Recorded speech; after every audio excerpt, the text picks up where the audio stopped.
علامہ ارشد القادری ایک چھوٹی سی کتاب حضور حافظ ملت لے کر چل رہے تھے اور لکھنؤ کا شاید سفر تھا، اور راستے میں علامہ ارشد القادری رحمۃ اللہ علیہ اس کو پڑھتے رہے، اس کے بعد رکھے۔ بعد میں پہنچنے کے بعد جس صاحب کے گھر پر مہمان تھے حضور حافظ ملت بھی وہاں گئے، پوچھا کہ مولانا ارشد القادری کتاب کہاں ہے وہ جو ساتھ لے کر چلے تھے؟ کہا حضور میں تو لینا بھول گیا، چھوٹ گئی، ٹرین چلی گئی۔ حضور حافظ ملت کو وہ کتاب کی زیادہ ضرورت تھی، بہت شدید ضرورت تھی۔ آپ ناراض ہو گئے، کہا اتنی بھی کتاب کا آپ خیال نہیں کر پائے، ساتھ میں سفر۔ کہا کہ حضور تھوڑا سا وقت دے دیں، تھوڑا سا وقت دے دیں، کتاب کے متعلق کچھ نہ کچھ کروں۔ فرمایا کہ جو کتاب انہوں نے ٹرین میں بیٹھ کر مطالعہ کیا تھا پوری کتاب لکھ کر کے حضور حافظ ملت کو دے دی۔ ہو سکتا ہے کچھ جملے ادھر ادھر، ماشاءاللہ۔ کہا غضب کی ذہانت۔ اب یہاں رک کر کے بھی میں ایک بات بتاتا ہوں، کچرے لوگوں کے دماغ اتنے نہیں چلتے، عشق رسول ہو تو ذہانت آسمان پر ہوتی۔ اعلیٰ حضرت کی ذہانت کو کوئی پہنچ پائے گا؟ اعلیٰ حضرت کا دماغ جو چلتا تھا 100 سال پہلے لکھی ہوئی کتابیں آج کے لوگ عینک لگا لگا کر نہیں پڑھ پاتے۔ اعلیٰ حضرت کی ذہانت کس بنیاد پر تھی؟ اعلیٰ حضرت کا بھی دماغ جو عرش اولا تک پہنچا تھا وہ عشق رسول کی بنیاد پر۔ جہاں عشق رسول ہوگا وہاں ذہانت بھی ہوگی، اور جہاں عشق رسول نکل جاتا ہے تو پھر اس کی ذہانت بھی گٹر میں چلی جاتی ہے، وہ کب کیا کرتا ہے پتہ نہیں چلتا۔ علامہ ارشد القادری رحمۃ اللہ تعالی علیہ کو اللہ تعالیٰ نے غضب کی ذہانت دی تھی، حافظہ مضبوط تھا، اور جتنے محدثین کی آپ تاریخ پڑھیں گے ان کا حافظہ اگر مضبوط تھا تو عشق رسول کی بنیاد، عشق رسول کی بنیاد۔ اس لیے اے نوجوانوں، آج کچھ حاصل کرنا ہے تو کچھ مصیبتیں تو ہیں ہمارے پاس۔ مثال کے طور پر میں بتاؤں، کچھ بھی کہنے جائیں تو نوجوان کہتے ہیں ہمارے علماء سپورٹ نہیں کرتے، ہمارے علماء سپورٹ نہیں کرتے، ہمارے اندر جوش ہے، جذبہ ہے، علماء چپ بٹا دیتے، ہم پڑھنا چاہتے ہیں قاری صاحب ہمارا ساتھ نہیں دیتے، بہت سارے مسائل۔ لیکن تم کیا یہ عذر بھی قیامت کے دن پیش کر سکتے ہو؟ مجھے بتاؤ، کیا تمہیں اپنے گھر میں تنہا بیٹھ کر کے بھی اپنے نبی سے کثرت سے محبت کرنے کے لیے بھی کوئی روکتا تھا؟ آج کے اس دور میں کوئی روکتا ہے تمہیں؟ قیامت کے دن کیا عذر پیش کرو گے؟ چھوڑو ان کے معاملات، علماء نہیں سپورٹ کرتے، قائدین نہیں آتے، یہ تو عوام کی باتیں تو چھوڑیں، سوشل میڈیا پر جو نوجوان علماء کی تحریریں بھرمار پڑی رہتی ہے، وہ پتہ نہیں کس کو کوس رہے ہوتے ہیں۔ کئی مرتبہ میرے پاس آئی تحریریں، کہا کہ حضرت وہ لوگ خاموش ہیں، یہ لوگ خاموش ہیں، کچھ نہیں بولتے، سب خانقاہیں۔ میں ان سے یہی کہتا ہوں، ان کی طرف دیکھنے کی ڈیوٹی آپ کو لگائی کس نے؟ وہ خاموش ہیں تو اللہ نے آپ کو موقع دیا، آپ میدان میں آؤ، آپ بڑے بن جاؤ۔ میدان بڑوں نے آپ کو خالی کر کے دیا، آپ بڑے بن جاؤ۔ ہم جیسے چھوٹوں کو پوچھتا کون تھا؟ ہماری حیثیت کیا ہے؟ ہم سے ہمارے باپ کے برابر بھی بڑے بڑے علماء ہیں، ابھی بھی موجود ہیں، ان سے بھی بڑے موجود ہیں۔ میرے عزیزو، ایک درد لے کر کے میدان میں کیا اترا؟ میں نے ایک بار ہی مصطفیٰ کریم صلی اللہ علیہ وسلم کی ناموس کے متعلق اپنے جذبات کا اظہار کیا تھا، اور پھر اس کا اثر دیکھا۔ 50 لوگوں میں بیٹھ کر کی ہوئی بات تھی، رب ذوالجلال نے پوری دنیا کے چپے چپے میں پہنچایا۔ آج ہمیں ہر ایک کی نظر کے سامنے بٹھایا، سب کے سامنے ہماری جو عزتیں ہیں وہ اس لیے نہیں ہے کہ میں بہت بڑا ترم کا ہوں، بہت بڑے بادشاہ کا بیٹا ہوں، یا کوئی سیاسی نیتا ہوں۔ یہ جو کچھ بھی عزتیں ملی ہیں یہ قدم مصطفیٰ کی برکت ہے۔ جب تک بکے نہ تھے تو کوئی پوچھتا نہ تھا، یا رسول اللہ تم نے خرید کر ہمیں انمول کر دیا۔ آج دنیا میں یہ مقام دیکھا ہے، جو ایک بار مصطفیٰ کی عزت کی بات کرتا ہے مولا دل میں اس کو بٹھا رکھتا ہے، اور پھر سوچو جو اپنی زندگی حضور کی محبت میں فنا کر دیتا ہے تب جا کر کے وہ بریلی کا امام احمد رضا بنتا ہے۔ بے شک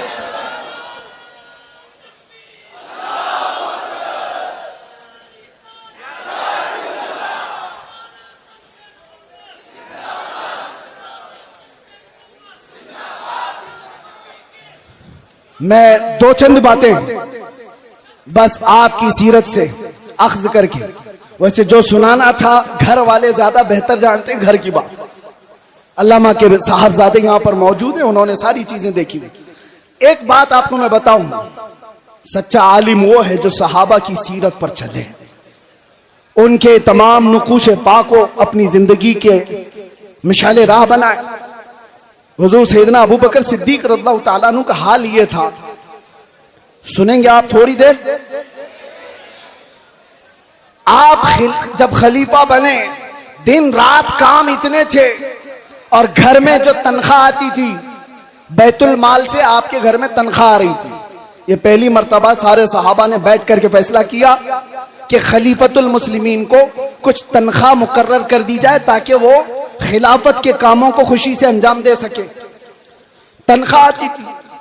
ایک دن ایسا ہوا کہ ان کی بیوی نے کہا، صدیق اکبر کی بیوی کہتی ہے کبھی تو کچھ تر غذا کھا لیجئے، کبھی کچھ تر غذا کھا لیجئے، کھجور کھا لیں، کبھی شہد کھا لیں۔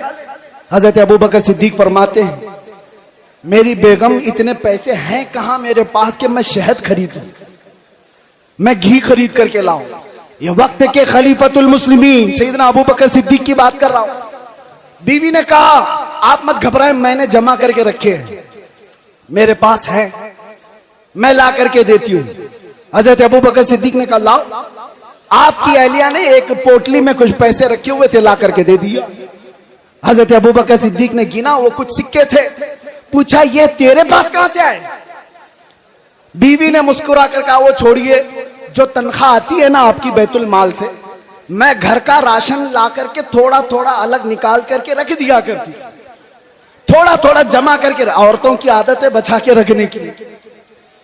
تو حضرت ابو بکر صدیق کی بیوی کہتی ہے میں تھوڑا تھوڑا بچا کر رکھتی تھی، وہ آج اتنی ہو گئی ہے، اس سے آپ جائیے شہد خرید لیجیے، گھی خرید لائیے۔ حضرت ابو بکر صدیق کہتے ہیں بہت اچھا، لاؤ۔ لے کر کے جاتے ہیں، بیت المال میں پورا مال جمع کر دیا، اور پھر صحابہ کو بلا کر کے کہا آج کے بعد سے میری اتنی تنخواہ کم کر دی جائے، اس لیے کہ یہ مال میرے گھر میں زیادہ آ رہا ہے، اتنا مال میرے گھر میں زیادہ آ رہا ہے۔ سیدنا ابو بکر صدیق رضی اللہ تعالیٰ عنہ نے جب یہ فرمایا صحابہ عش عش کر رہ گئے، اتنا مال تو کوئی بھی چھپا کے رکھ سکتا تھا۔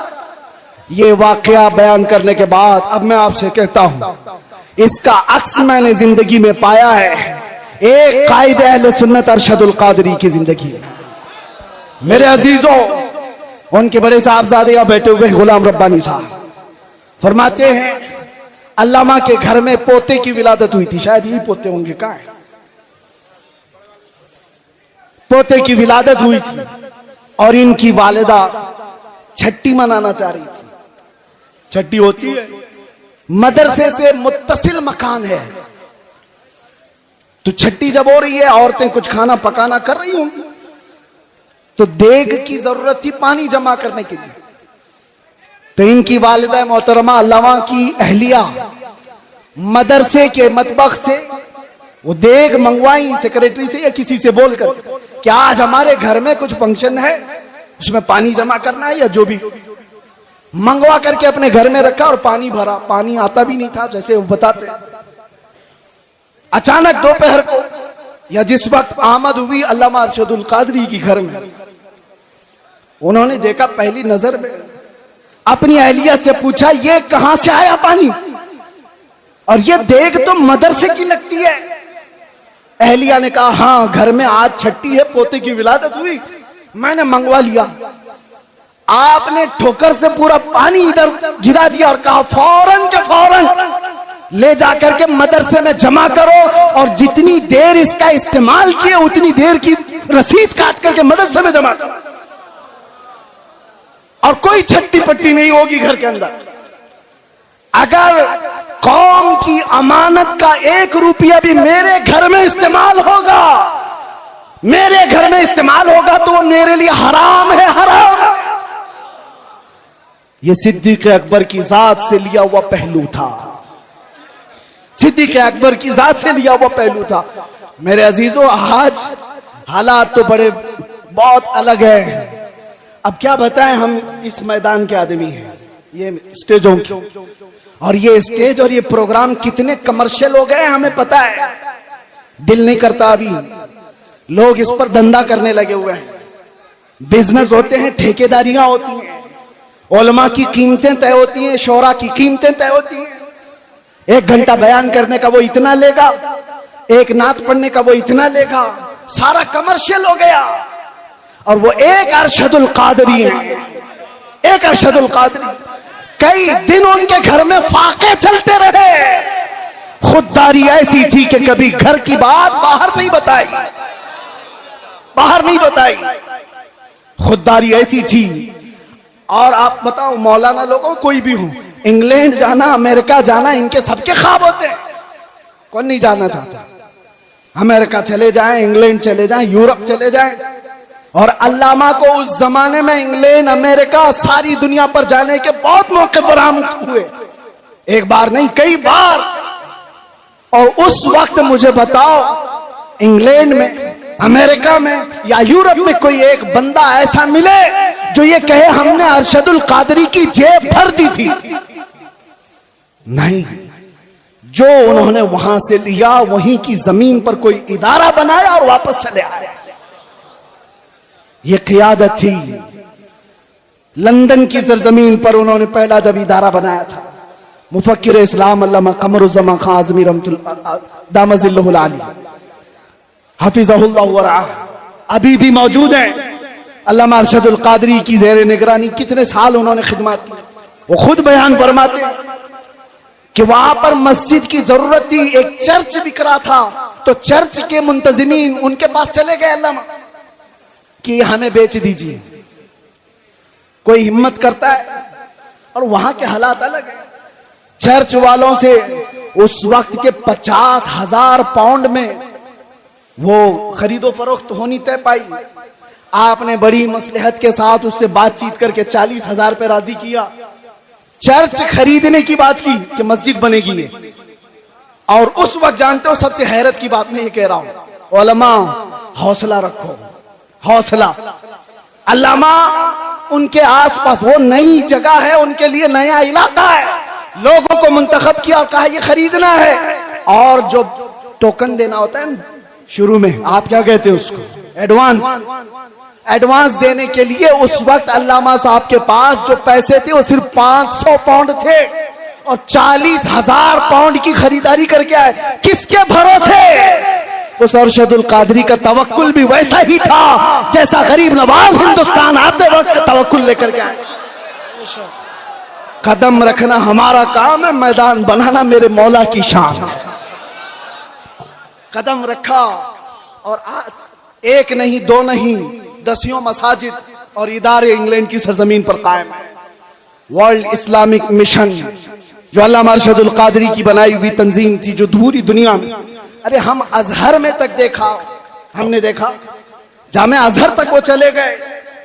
صدام یونیورسٹی جب بن رہی تھی اس میں بھی آپ کا بڑا کردار ہے. بغداد گئے, تہران گئے, کتنے ممالک کے سفر کیے. اور جب ان کو اپنے بھولے بھالے جوانوں کا درد ستاتا تھا کہ یہ تبلیغی جماعت کے چکر میں پڑ جائیں گے, تو دعوت اسلامی کا قیام بھی آپ کی ایمان پر ہوا تھا. علامہ ارشد القادری رحمۃ اللہ تعالی علیہ کا. اور ایک بات یہ بھی میں بتاتا ہوں, وہ تحریک خوب پھل رہی ہے, پھول رہی ہے, اور پھلے پھولے, لیکن کسی تنظیم اور تحریک کے پھلنے پھولنے میں اس کے بانی کے اخلاص کی بہت زیادہ ضرورت ہوتی ہے. اور وہ اخلاص ارشد القادری کا ہر جگہ پر نظر آتا ہے. حافظ ملت کا ادارہ یوں ہی قائم نہیں ہے. سیمنٹ اور گارے کی عمارتیں بنانا بہت آسان ہے, اشرفیہ بنانا آسان نہیں ہے. کیوں؟ صرف عمارتیں بنانے کا نام آپ مت سمجھ لیں ادارے ہیں. اس کی ایک مثال میں آپ کو بتاؤں, کعبہ کتنا ہے, کتنے بائی کتنا ہے, آپ جا کے ناپ کے دیکھ لو. آج ہندوستان میں کوئی بھی ہو, ایک چھوٹا سا مڈل کلاس کا آدمی بھی اپنے خرچے سے, جتنے میں اس کا گھر نہیں بنتا اس سے کم خرچے میں کعبہ بنا سکتا ہے.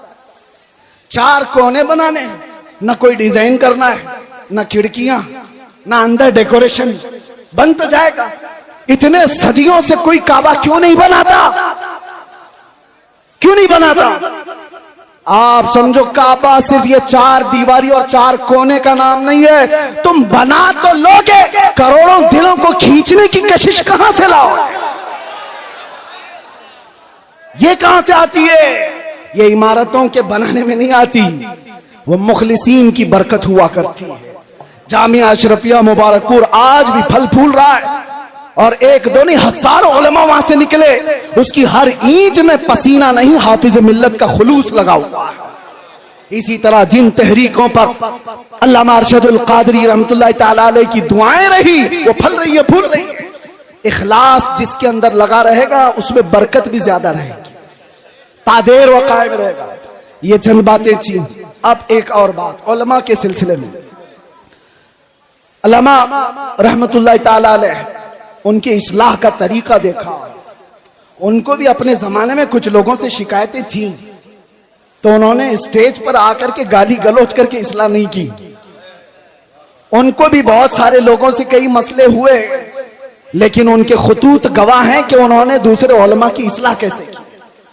ان کے لکھے ہوئے خط آج بھی گواہ ہیں، جب ان کو کسی کی اصلاح کرنی ہوتی تو کیا لب و لہجہ استعمال کرتے تھے۔ یہ امت کا درد رکھنے والا کہہ سکتا ہے، امت کا درد رکھنے والا۔ ایک واقعہ اس پر شاہد عدل ہے، بقی بن مخلد ایک بڑے محدث ہیں، اندلس کے رہنے والے۔ انہوں نے تقریباً 1300 صحابہ کی حدیثیں کتاب میں جمع کی تھی۔ مسند بقی بن مخلد وہ ضائع ہو گئی۔ بقی بن مخلد کا میں ایک بار آپ کو تذکرہ سنا دیتا ہوں تاکہ اب یہ علماء کے لیے مسئلہ ہے۔ اس ذمہ دار اسٹیج سے مجھے ایک پیغام دینا تھا۔ بقی بن مخلد کو ایک شوق تھا زندگی میں، وہ امام احمد بن حنبل سے ملاقات کا، ان سے حدیث سننے کا۔ تو اندلس سے، اسپین سے چل کر کے نکلے، پیدل چلتے تھے آپ سفر میں۔ تقریباً 1.5 سال کے بعد آپ بغداد پہنچے تھے، 1.5 سال سفر کر کے آئے۔ کتنے ہزار کلومیٹر کا سفر ہے اندلس سے بغداد۔ بغداد آنے کے بعد پتا چلا کہ امام احمد بن حنبل کو حکومت کی پابندیاں ہیں، پولیس کا گھیرا ہے، ان کو بیان کرنے پر پابندی ہے۔ کبھی یہ واقعہ پڑھتے ہیں تو ہمیں پورے حالات نظر آنے لگتے ہیں۔ پابندی لگائی گئی امام احمد بن حنبل پر۔ بہت بڑے محدث امام احمد بن حنبل کون ہیں؟ جن کو 5 لاکھ حدیثیں رسول اللہ کی یاد تھیں، وہ امام احمد بن حنبل کی بات کر رہا ہوں۔ حکومت سخت تھی، آپ پر پابندی تھی، لیکن بقی بن مخلد جس وقت آئے بغداد میں، وہ پوچھتے رہے امام احمد بن حنبل کہاں رہتے ہیں۔ سب لوگ ڈرنے لگ گئے، ان کا نام لینے سے ہی ڈرنے لگے۔ ارے کس کا نام لے لیا؟ ہمارے اوپر 19 کیس لگائے ہوئے ہیں، ہمارا نام کوئی لے لے تو سامنے والا بھی سوچتا ارے ان کا نام کیوں لے لیا۔ ایک تجربے کی بات بتا رہا ہوں، جس کے اوپر حکومت کی سختیاں ہوتی ہیں ویسی قوم اس کو دور کرنے لگتی ہے۔ اس کے ساتھ نہ بیٹھو، میرے اوپر بھی کیس ہو جائے گا۔ بقی بن مخلد پوچھتے رہے، کوئی بتا نہیں رہا تھا۔ کچھ لوگوں نے کہا، انہوں نے پوچھا کیا کوئی اور محدث ہیں یہاں پر جو حدیثیں سناتے ہیں؟ کہا ہاں ہے نا۔ کہا کون ہے؟ یحییٰ بن معین، وہ بھی پائے کہ محدث تھے۔ کہا بقی بن مخلد میں جاتا ہوں، ان سے حدیث سنتا ہوں۔ وہ ایک مسجد میں بیٹھے حدیثیں سنا رہے تھے۔ کون؟ یحییٰ بن معین۔ اور جب حدیثیں بیان کرنے کے بعد انہوں نے سوالات پوچھنے کے لیے موقع دیا تو بقی بن مخلد یہ خود آگے بڑھتے ہیں، کان میں جا کے پوچھتے ہیں، توجہ اب جو میرے بیان کرنے کا مقصد ہے، کان میں جا کر یحییٰ بن معین سے پوچھتے ہیں کیا آپ امام احمد بن حنبل کو جانتے ہیں؟ کیونکہ سب لوگ ڈر رہے تھے ان کا نام لیتے ہی۔ حکومت کی سختی ہے، پابندی ہے، احمد بن حنبل کے گھر کے اطراف پہرا لگا ہوا ہے، کوئی نام بھی نہیں لیتا تھا۔ تو بقی بن مخلد نے کان میں جا کر پوچھا یحییٰ بن معین سے، کیا احمد بن حنبل کو آپ جانتے ہیں یہاں علاقے میں؟ آپ جلال میں آ گئے۔ وہ ایسا جلال نہیں کہ میرے برابر کے آدمی کے بارے میں مجھ سے کیوں پوچھا، نہیں۔ کہا ادھر آؤ، کہاں سے آئے ہو؟ کہا اندلس سے چل کے آیا ہوں۔ کہا جو بات تم پوچھ رہے ہو وہ کان میں پوچھنے کی نہیں، مجمع عام میں پوچھو۔ احمد بن حنبل کے بارے میں کان میں مت پوچھو، پورے مجمع میں پوچھو۔ کہا پوچھو۔ انہوں نے بلند آواز سے پوچھا، امام احمد بن حنبل کے بارے میں جانتے ہیں؟ یحییٰ بن معین نے کہا برجستہ، ہاں میں جانتا ہوں اس وقت وہ روئے زمین کے سب سے افضل ترین عالم ہے، اور مجھے ان کی فضیلت بیان کرنے میں کوئی دقت نہیں ہے۔ یہ کون فرماتے؟ یحییٰ بن معین۔ اور اس کے بعد بقی بن مخلد پوچھتے ہیں کیا آپ اجازت دیتے ہیں کہ میں ان سے جا کر حدیث سنوں؟ ایک خود محدث ہیں، وہ ان سے پوچھ رہے ہیں مولانا صاحب آپ سے آ کر کے کوئی پوچھے میں آپ سے نہیں پڑھنا چاہتا ہوں، دوسرے مولانا سے پڑھنا چاہتا ہوں، بھگا دے گا، مجھے کیا سمجھ رکھا ہے، مجھے کمتر سمجھا ہے۔ یحییٰ بن معین کہتے ہیں تم نے بہترین فیصلہ کیا ہے، مجھے بھی وقت ملے تو میں احمد بن حنبل سے حدیث سنوں۔ یہ ہے وقت کے معاصر علماء کے درمیان محبت اور ایک دوسرے کا احساس۔ اس کے بعد یحییٰ بن معین کے دربار سے وہ نکلے، بقی بن مخلد پوچھتے ہیں احمد بن حنبل کہاں ہے؟ کہا ان کے گھر پر پولیس کا پہرا ہے۔ کیسے جائیں گے؟ دکھائے راستہ۔ جب گئے دروازے پر دستک دیا، امام احمد بن حنبل باہر آئے، جلدی سے اپنا بتا دیا میں اتنے 1000 کلومیٹر کا سفر کر کے آیا ہوں، آپ سے کچھ حدیثیں سننے آیا ہوں۔ امام احمد بن حنبل نے کہا آج تو آ گیا، کل تجھے پولیس آنے نہیں دے گی۔ کہا اس کا راستہ میں نے بنا لیا ہے۔ کیا بنایا؟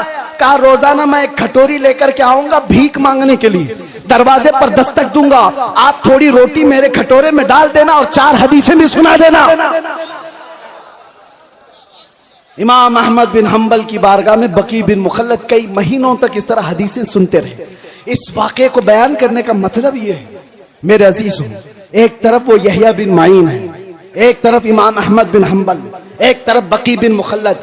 حدیثوں میں یہ سب بڑے بڑے محدث ہیں، کوئی کسی کے اندر یہ احساس نہیں ہے کہ میں اس سے چھوٹا ہو جاؤں گا اس سے بڑا ہو جاؤں گا۔ بقی بن مخلد چل کر کے حدیث سیکھنے آ رہے ہیں، یحییٰ بن معین خود بتا رہے ہیں کہ جاؤ امام احمد بن حنبل کے پاس۔ یہ شان ہم نے دیکھی ہے سرکار مفتی اعظم ہند میں بھی، یہ شان ہم نے دیکھی ہے حضور حافظ ملت میں بھی، یہ شان ہم نے دیکھی ہے علامہ ارشد القادری کی حیات۔ آج اگر نفسانیت سے باہر نکل آئے تو آپ میں سے کوئی پیر صاحب اگر یہ کہہ دیں تو بڑی بات ہے آج کے زمانے میں کہ جائیں ہم سے افضل پیر ہوا ہے ان سے بیعت کر لو، بہت مشکل ہے۔ بہرحال یہ سب مسائل چھوڑ دیں نوجوانوں، تمہارے لیے صرف ایک بات ہے، آج جس طرح یہ خالی خالی نظر آ رہے ہیں، علماء کے اپنے مسائل ہیں، معاشی مسائل، حکومت کی سختیاں، اور ہم تو ٹھہرے ایسی پاگل کہ آج پکڑے پھر کل پکڑے، پتہ نہیں کیا کیا حالات ہوں، لیکن ان حالات میں اللہ تعالیٰ تمہیں تنہا کبھی نہیں چھوڑے گا۔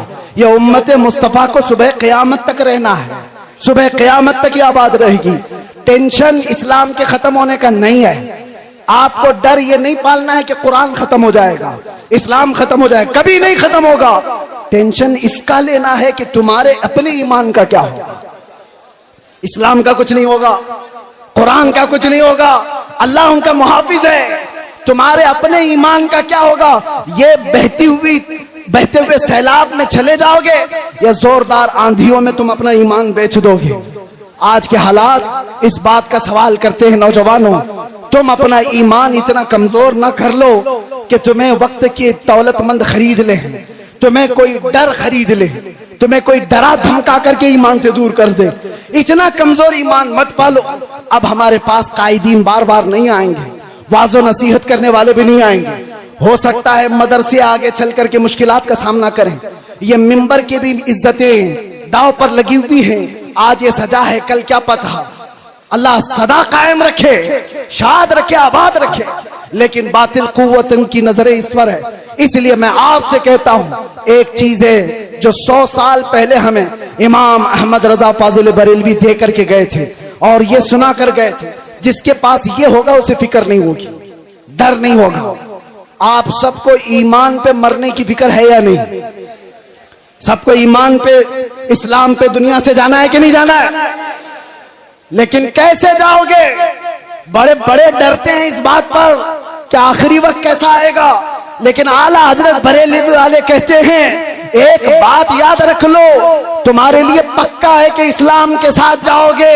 وہ کیا ہے؟ انہیں جانا، انہیں مانا، نہ رکھا غیر سے کام، للہ الحمد میں دنیا سے مسلمان گیا۔ لبیک یا رسول اللہ، لبیک یا رسول اللہ، لبیک یا رسول اللہ۔